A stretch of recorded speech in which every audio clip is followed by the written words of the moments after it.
Hello दोस्तों, साहिबा के किचन में मोस्ट वेलकम। Most welcome. आपका अभिनंदन, सबका बहुत बहुत स्वागत और सबको नमस्कार। देखिए, मैं जो आज रेसिपी बना रही हूँ, ये रेसिपी मैंने अभी यूट्यूब में बहुत वायरल होते हुए देखा है ना। तो जो मुझे ऐसा लगा कि जो ये रेसिपी बन रही है वो थोड़ा गलत तरीके से बन रही है, मतलब इट्स माय थॉट। ठीक है, इस रेसिपी का नाम है एमा दातची।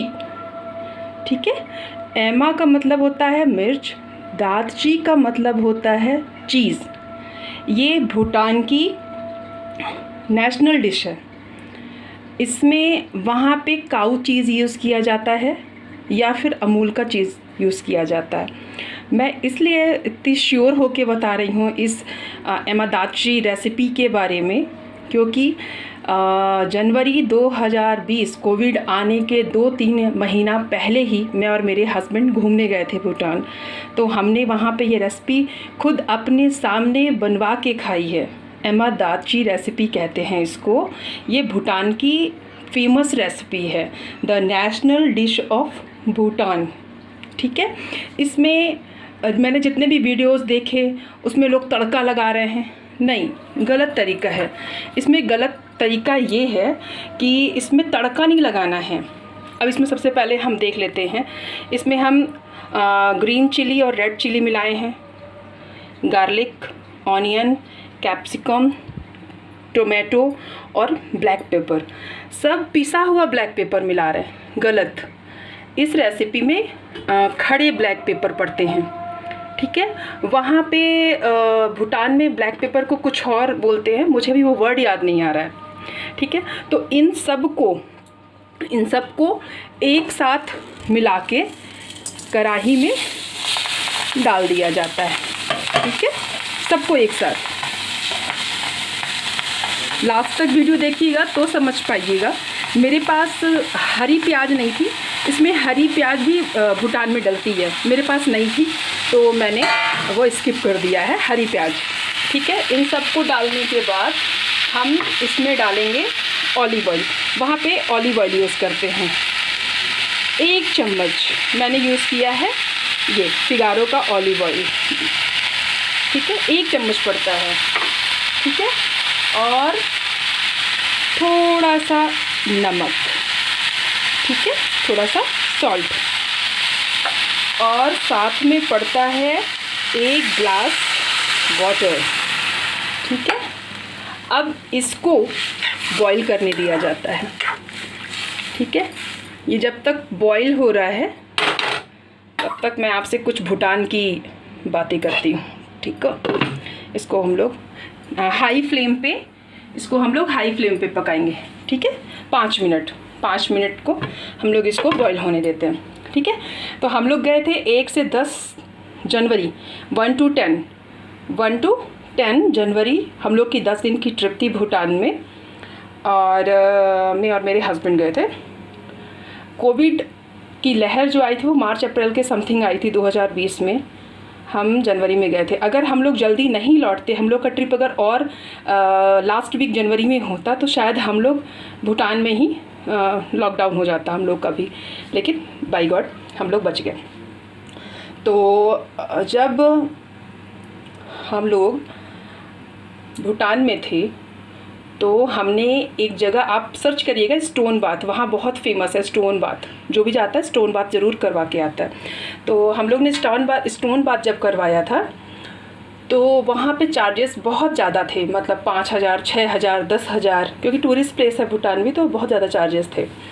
तो जो हमारे ड्राइवर थे, उन ड्राइवर का नाम था देसन भैया। मैं उनको देसन भैया बोला करती थी, वो भूटान के लोकल नागरिक थे।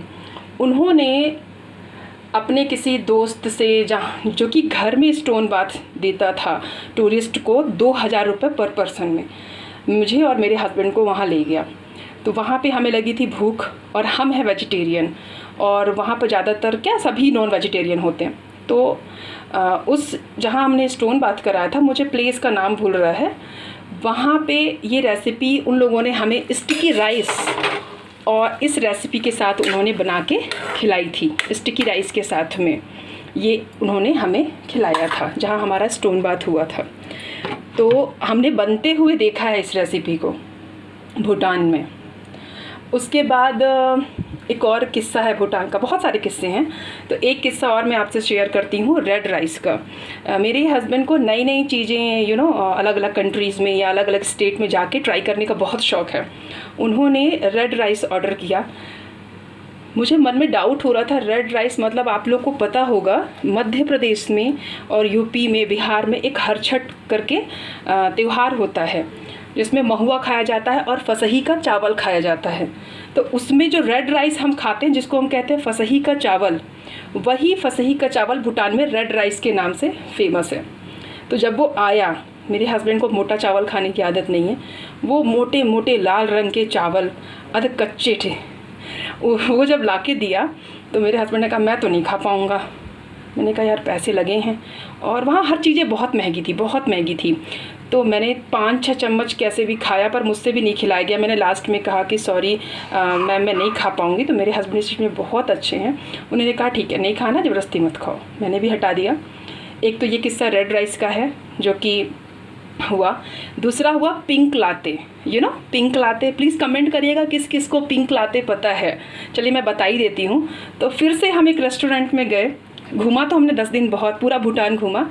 फिर हम लास्ट डे क्या कहते हैं, जब हम लास्ट डे थे भूटान के बॉर्डर पे थे, जहाँ पे लास्ट बॉर्डर पे थे हम भूटान के, वहाँ पे एक रेस्टोरेंट में फिर से हम गए पिज़्ज़ा खाने के लिए। मेन्यू पकड़ा मेरे हस्बैंड ने और मेन्यू पे दिखा था पिंक लाते। तो मेरे हस्बैंड ने कहा लेट्स ट्राई। मैंने कहा ठीक है। एक कांच की ग्लास में पिंक लाते आता है। पिंक लाते में आप बिलीव नहीं करेंगे, जैसे ही मेरे हस्बैंड ने टेस्ट किया बोले मैं तो नहीं पी पाऊँगा। मैंने कहा है क्या? मैंने भी एक सिप मारा। ओहो हो, मैंने बोला अरे आप बिलीव नहीं करेंगे, वो 350 रुपीज़ का पिंक लाते था। फिर मैंने वहाँ पे जो सर्व कर रही थी लड़की, उससे मैंने वेटर को, जो वो लड़की थी उसे मैंने बुलाया। मैंने बोला प्लीज़ आप इंग्रेडिएंट्स बता सकती हैं क्या, इसमें आपने क्या ऐड किया है? तो उसने बताया कि बीटरूट एंड मिल्क हम ब्लेंड कर देते हैं मिक्सी में और वो फिर सर्व होता है एज अ पिंक लाते। तो मैंने मेरे हस्बैंड का मुंह देखा, मेरे हस्बैंड को चुकंदर तो बिल्कुल पसंद नहीं है। फिर उसने बोला क्यों, अच्छा नहीं है क्या, यू डोंट लाइक इट? मैंने बोला नहीं आई लाइक इट। फिर उसने बोला कि अगर आपको अच्छा नहीं लग रहा है तो हम इसमें हनी या शुगर ऐड कर देंगे।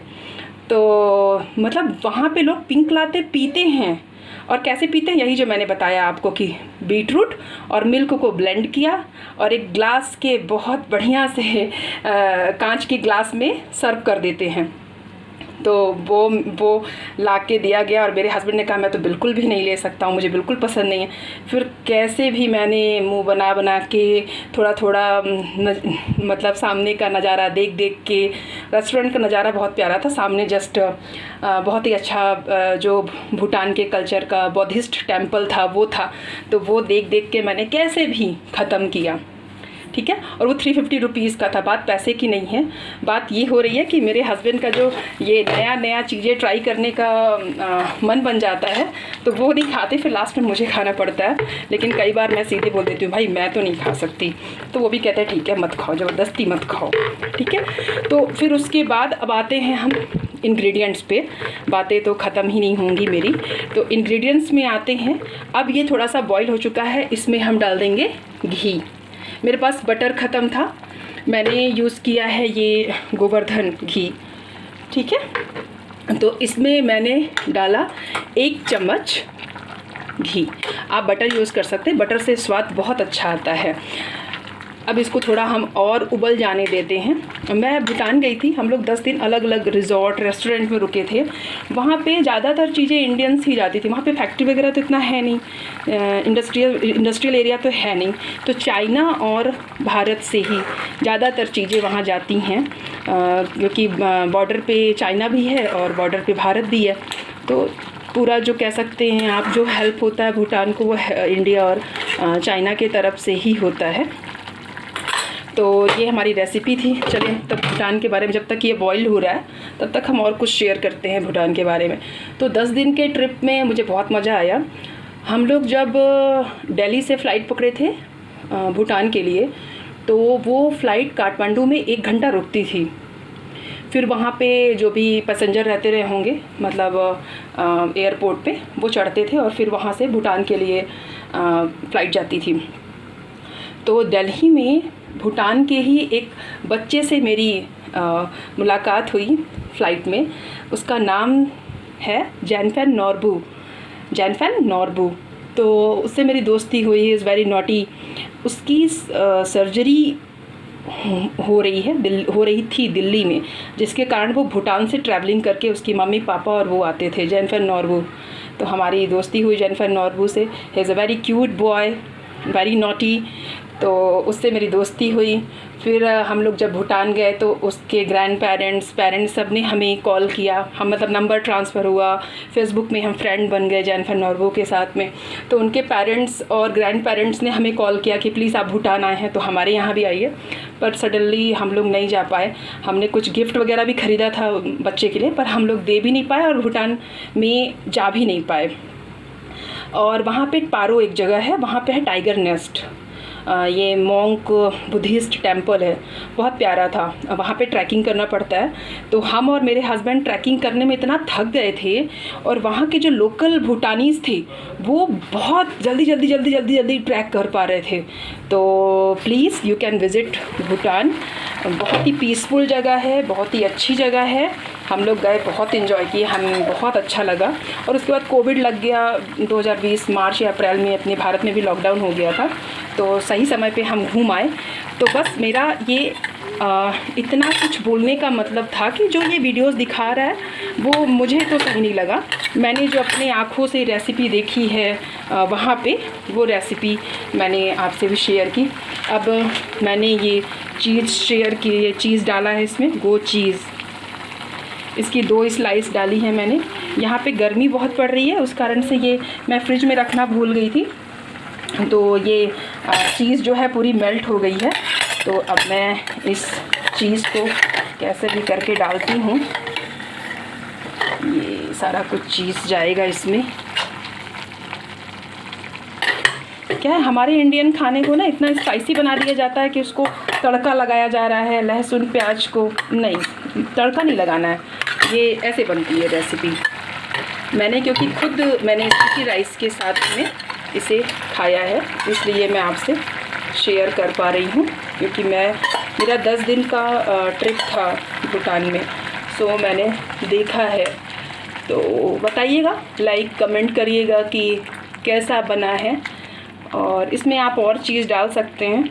मैंने 2 ही चीज़ डाली है, आप मोर चीज़ी बना सकते हैं। और लास्ट में इसे कोरिएंडर लीव्स के साथ सर्व करना है। मेरे पास कोरिएंडर लीव्स भी ख़त्म है, पर आज मैंने मन बना ही लिया था कि आज मैं एमा दाची ज़रूर शेयर करूँगी आपके साथ में।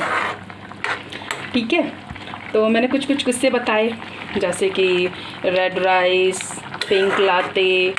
और हाँ, वहाँ पे जब तक ये बॉईल हो रहा है तब तक मैं आपको एक और स्टोरी बता देती हूँ। भूटान में मेरे हस्बैंड की दाढ़ी और बाल बहुत बढ़ गए थे। तो मैंने कहा पिक्चर अच्छी नहीं आ रही है। तब हम भाई यंग कपल थे, और ठीक है, आप समझ ही रहे होंगे आप आगे क्या बोलूँ। तो मैंने कहा नहीं, आप दाढ़ी बनवाइए, बाल कटवाइए, और ताकि आप अच्छे से दिखें। मेरे हस्बैंड टॉल एंड हैंडसम अच्छे हैं। तो वो एक बार्बर की शॉप में गए और वहाँ उन्होंने दाढ़ी बनवाई, बाल कटवाए। उसके बाद तो सीरियसली बहुत हैंडसम लग रहे थे। तो तब तक उन्होंने कहा तुम क्या करोगी। तो बगल में एक मॉल था, सुपरमार्केट टाइप का, कपड़े का मॉल टाइप का था। तो मैंने कहा मैं इसमें चली जाती हूँ, तब तक मैं थोड़ा सा शॉपिंग वगैरह या घूमूंगी। तो बोले ठीक है। मैं वहाँ गई, आप बिलीव नहीं करोगे, इतने प्यारे प्यारे जैकेट्स। मैंने वहाँ से 3 जैकेट्स ख़रीद के लाई है। मुझे लगता है कि वो जैकेट्स अभी यहाँ पे किसी के पास नहीं होगी। मैं कभी वो जैकेट पहनूंगी तो ज़रूर आपके साथ में वो वीडियो बना के शेयर करूँगी। वो जैकेट्स हमने लिया, और बिलीव करें मैंने एक अपने हस्बैंड के लिए भी वो जैकेट वहीं से परचेज़ किया। वो सीरियसली वो उसको पहनते वो इतने हैंडसम लगते हैं। और एक मैंने लिया था तजिकिस्तान की, उज़्बेकिस्तान, पता नहीं, मुझे याद नहीं आ रहा है। वहाँ की बनी हुई हाफ़ जैकेट वहाँ पे सेल करने के लिए एक लेडीज़, वहाँ पे ज़्यादातर शॉप में आपको पता है लेडीज़ें बैठती हैं। जेंट्स बहुत कम मिलेंगे। तो उज़्बेकिस्तान समथिंग ऐसे ही कुछ कंट्री का नाम था। वहाँ से उन्होंने 2 जैकेट्स लाई थी सेल करने के लिए कि देखते हैं ये जैकेट लोगों को पसंद आती है कि नहीं आती है। तो उन 2 जैकेट्स में एक जैकेट मुझे हो पाई। उस समय मैं मोटी नहीं थी, तो वो जैकेट अभी भी रखी है। खैर वो ओपन वाली जैकेट है, तो मैं अभी भी पहन लेती हूँ मोटा होने के बावजूद। तो प्लीज़ भूटान जाए, बहुत ही पीसफुल जगह है। वहाँ पे ट्रैफिक रूल्स इतने अच्छे से लोग फॉलो करते हैं। अगर जाम लगा हुआ है तो पीछे वाले ज़बरदस्ती का हॉर्न नहीं बजाते, आराम से गाड़ी पे बैठे रहेंगे ड्राइवर, और जब आगे की गाड़ी बढ़ती है तो वो अपनी गाड़ी आगे बढ़ाते हैं। ज़बरदस्ती का नहीं कि बीच में ट्रैफिक अगर लग गया है, जाम लग गया है तो हॉर्न बजा बजा के आगे वाले का सिर खा ले, ऐसा नहीं होता वहाँ पे। और हमारे जो हमने गाड़ी बुक की थी 10 दिन के लिए, उनके ड्राइवर का नाम, उस गाड़ी के ड्राइवर का नाम था डेसन। वो हमारे गाइड भी थे, हमारे ड्राइवर भी थे। He is very good guy, बहुत ही अच्छे थे। मैंने भूटान से एक 10,000 का शूज़ लिया था। वो वहाँ के राजा और उनकी वाइफ पहनते हैं। वो मेरा आज तक नहीं आ पाया है, पर हम लोग ने पैसे भी एडवांस में दे रखे थे। फिर लॉकडाउन लग गया, फिर मेरा अभी तक नहीं आया। 2024 चल रहा है, बट जिस शॉप में हमने लिया था उसने हमें फुल प्रॉमिस किया है कि हम आपको आपका शूज़ देंगे। तो वो जब कभी आता है तो मैं ज़रूर उसका वीडियो भी बना के आपके साथ में शेयर करूँगी। वो शूज़ बहुत प्यारे हैं, बहुत प्यारे हैं, बहुत प्यारे हैं। चलिए ठीक है, ये हमारा जो इमादातसी रेसिपी है वो बन के तैयार है। अब मैं आपको इसको दिखाती हूँ सर्व करके। ठीक है, ये गरम गरम राइस जो कि बना है इलेक्ट्रिक कुकर में, इसको मैंने पहले ही बना दिया था। ये देखिए, जो आई कांट बिलीव, बहुत ही अच्छी खुशबू आ रही है भाई, चीज़ बटर। और ये देखिए एकदम गरम गरम चावल। उसके बाद ये सर्व होगी इमादातसी रेसिपी। ये है इमादातसी रेसिपी। ये नहीं कि अपने इंडियन कल्चर में बढ़िया उसको तेल डाला, तड़का लगाया ना, ऐसे। तो भाई अब मैं तो जा रही हूँ इमादातसी रेसिपी खाने, और आप भी जो बनाए हों वो अपना खाएं, और मेरी तरह से बनाई गई रेसिपी को ज़रूर ट्राई करें। और मुझे जो लगा तो मैंने कुछ आपके साथ में भूटान की यादें अपनी शेयर की। तो इसी के साथ ये है मेरा डिनर। मैं जा रही हूँ अपना डिनर करने, ema datshi, again the national dish of Bhutan. और अब मैं जा रही हूँ भाई खाने। मुझे ये बहुत पसंद है, बहुत पसंद है। जिसको स्पाइसी खाना पसंद हो ना, वो ज़रूर ये खाए। इसमें जितना हो सके मिर्च डाल सकते हैं आप। बहुत बहुत बहुत अच्छा लगता है। मैं बीच बीच में बनाती रहती हूँ, क्योंकि जब हम लोग भूटान गए थे तो हमने सामने ही ये बनवाया था। क्योंकि जहाँ हम स्टोन बाथ ले रहे थे, उस स्टोन बाथ में वो घर भी था। जिस बंदे ने हमें ये फैसिलिटी दे रखी थी स्टोन बाथ करने की, वो जस्ट बगल में ही उनका घर भी था, जहाँ मैंने वहाँ के जो बौद्धिस्ट पूजा होती है वो भी देखी। जैसे अपने यहाँ कथा होती है, वैसे ही वहाँ का कल्चर है कि जिस दिन उनका बौद्धिस्ट पूजा होती है, गेट टुगेदर सारे रिलेटिव्स आते हैं, आस पड़ोस के लोग आते हैं, और हम लोग को भी उन्होंने शामिल किया था। और यही रेसिपी मैंने देखी थी वहाँ पे। तो चलिए ठीक है, मैं भी जा रही हूँ डिनर करने। Thank you so much. साहिबा के किचन में आपका मोस्ट फिर से वेलकम। और अब मैं जा रही हूँ सबको अलविदा करने, क्योंकि ठंडा हो जाएगा तो ठंडा इमादातसी अच्छा नहीं लगता। Okay, bye bye bye.